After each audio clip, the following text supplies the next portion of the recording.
Farm Basics is brought to you by the Liberty Link trait and Liberty herbicide from Bayer. The most reliable weed management solution, Liberty Link and Liberty herbicide are the link to efficient row crop production and sustainable weed management.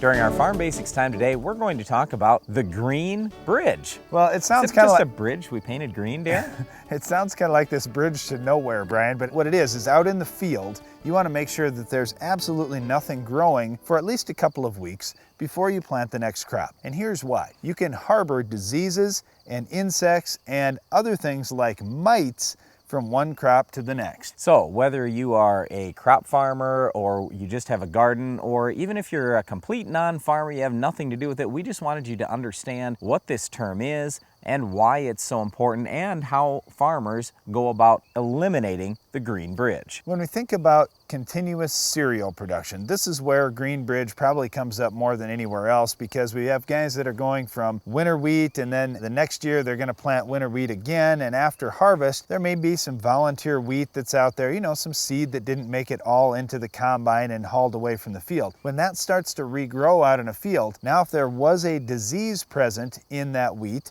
or if there was a bug present that likes to feed on wheat, he's only got to wait just a little bit of time and there's more new wheat popping up and he can right away reinfest that wheat. Now, let's just say that you were going to till that wheat under or burn it down the day that you're planting the next crop of wheat. Well, again, here that bug or that disease or that pest has only got to wait just a little bit of time and it's got brand new wheat coming up again. That's a host crop for it. So it's important for us to wipe out that host crop, so if we have bugs, diseases, whatever out in the field, that we can get rid of them too. So a lot of farmers will accomplish this by doing tillage, like Darren mentioned, getting that soil as black as possible, burying all that residue at least a couple of weeks before they plant the next crop. In our operation and on a lot of farms, I don't want to have to worry about erosion or moisture loss that I would when I do tillage. So I'll go out there with a herbicide treatment. A lot of farmers have been using Roundup for many years, but unfortunately we're starting to see some Roundup resistant weeds. So now it means Roundup plus something else, most likely, like Banvel or 2,4-D. But another good option would be something like Gramoxone. A farmer could even throw in a little Sharpen that we may talk about a little later in the show for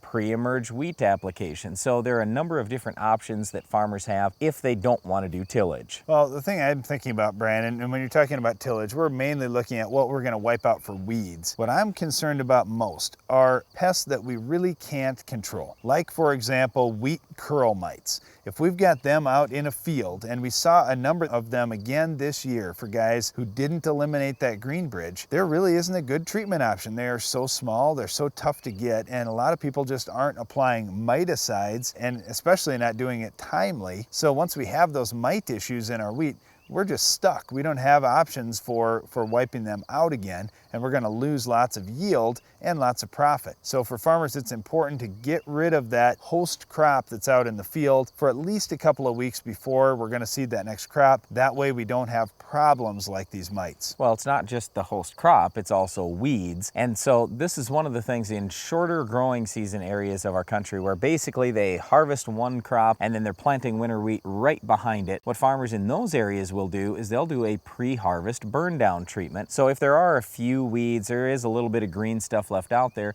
they'll do a pre-harvest treatment, so then they get everything brown and dead for a while before harvest. Then they come in just shortly after harvest, planting the next crop, but still they have eliminated the green bridge. It's not that they can't have something out in the field, it's just that they don't want anything growing out in the field. Well, it's certainly important for you to take care of your fields at least a couple of weeks before you plant that crop. Make sure there's nothing out there that's going to impact your crop, because if you're leaving all kinds of bugs and disease in the field that's just going to infest a new crop, it can be a big problem. One other thing you want to make sure you wipe out of your fields is our Weed of the Week. Can you identify this week's weed?